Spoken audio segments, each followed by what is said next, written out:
All right, Mo, apparently it's stupid, AI. Nothing to worry about, nothing to see here.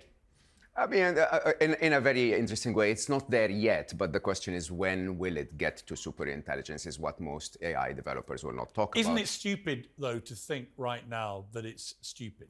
Absolutely. I mean, when we met last time, I told you that ChatGPT today is 155 IQ. That's compared to Einstein at 160. But the stupidity comes from the types of intelligence, because when you really understand that intelligence is not just IQ, you need EQ, emotional intelligence or empathy. You need, creativity, intuition, and so on. And AI today is being developed by a bunch of very masculine developers sitting somewhere talking about IQ, IQ, IQ. And when you really think about it, what destroyed our world or got us to where we are today in climate change and other topics is that we're so dependent on IQ, and we have no empathy to the planet, no empathy to other beings. It's put that on steroids, and we could be in a very dangerous place. Jaron Lani, in a recent survey, 42% of CEOs said AI could destroy humanity in 5 to 10 years. I mean, do you share anything like that kind of view if it got out of hand? Well, it wouldn't be AI destroying humanity. It would be us destroying ourselves. Like the real issue is whether we become stupid. And unfortunately, we can use computer software to make ourselves stupid. We do it on social media all the time, every day. And, really all AI is, at least the kind of AI that we're building now, is a mashup of what people put into it.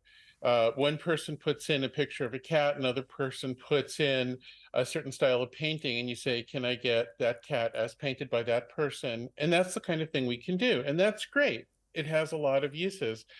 But the danger is that we perceive it as being much more than that. And we put, indeed, a stupid thing in control. And, my response to Nick Clegg is that a stupid adversary can be much more dangerous than Yeah. a smart adversary, Yeah. And so just talk about whether it's stupid or smart in a way doesn't help us, like that's not the main issue. The question is, are we stupid or smart? And I'm a little concerned that we're creating this almost like this religion around AI as this new super being. And I think doing that makes us stupid. I think that's the core of the problem. What should we be doing then with AI? How should we be positioning it, treating it? Well, I think we should look at the real scenarios for harm that are possible. And the one right now that I think is the most likely is not so much that the AI will break out of a jail and take over all the weapons and kill us, which we've seen in the movies many times, like in the Terminator movies. I think the greater danger is that we'll overwhelm ourselves with deep fakes and nonsense and personally tailored propaganda, maybe at a crucial moment when we can least afford it. I hate to say this, but like the scenario that really bugs me is that we currently have a situation where the main social media platform that young people use is called TikTok, and it's ultimately controlled by China. And I don't want to lose myself to paranoia over China. But it is true that there's a plausible scenario where we end up in a conflict with them. And if that day comes, they'll have all this data about all the kids of key people in the military and industry and government, the interiors of their homes. It's not quite economic yet to do it, but before too long, they might be able to create massive, highly personalized and tailored deep fakes that just stress everyone out, and then you lose 20 minutes until you figure out it's a fake. But that's the crucial 20 minutes. I think you're spot on, because TikTok is the #1 news source now for most young people. Mo, just trying to be positive as well as looking at the kind of potential horrific downside of this. Take things like disease, heart disease, cancer, things like this, which humans have really struggled to conquer.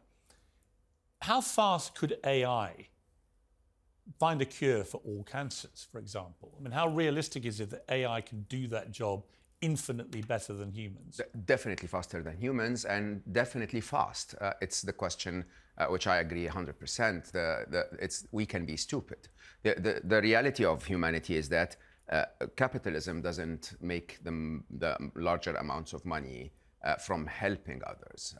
Capitalism makes larger amounts of money from patenting medicine in a way, or creating weapons, and so on and so forth. It's the idea of us using intelligence in the right way requires us to believe that there is going to be an abundance that's sufficient for all of us, so that we don't need to compete for those limited resources. But have you heard of, for example, AI's work in medicine and science now beginning to really accelerate in a beneficial way? Because people will watch this, and these conversations terrify people, right? I mean, you hear people as eminent and expert as you two talking about what could happen with it. It's pretty scary. It's infinitely, I always say it's a singularity. We have the potential to create a utopia, and also the potential to mess it up, right?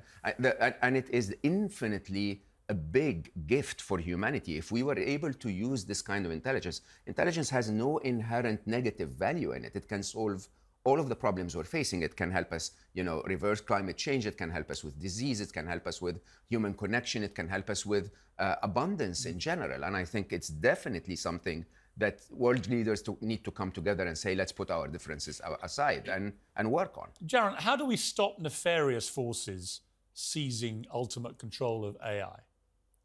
Yeah. So, in my opinion, what happened is that when we built up the internet, we had almost an ideology that we wanted the internet to be kind of mysterious. We wanted it to feel like this oracle giving us information. And so we created an internet where you never knew where something came from. It all came from people, but we don't know where. And so now we're paying the price for that, wanting that sense of an oracle by having an AI that we don't understand. And it's a little bit of a dumb problem we created for ourselves. If we keep track of where the examples are from people that went into the AI, and then keep track of which examples were the most important every time the AI does something, then all of a sudden it'll become clear what's a deep fake, what's from a reliable source, what's propaganda, what's just incompetent or silly. Like, we have to be able to illuminate the humans and what the humans are doing in order to understand what the machine built and operated by the humans is doing. If we try to treat the machine as just like this entity that's supposed to make sense by itself, then there's really no possibility of understanding it, because by definition, we've chosen to be blind to it. So we can basically make our AI what we choose to make it. And the question is, are we going to have the courage and the strength and the intelligence to make it a force for good, not bad? Gentlemen, thank you both very much indeed. Fascinating debate. And we'll keep having it. Mo, I'll be probably seeing you every 2 months, because that's how fast the story moves, Absolutely. It's an honor. Thank you.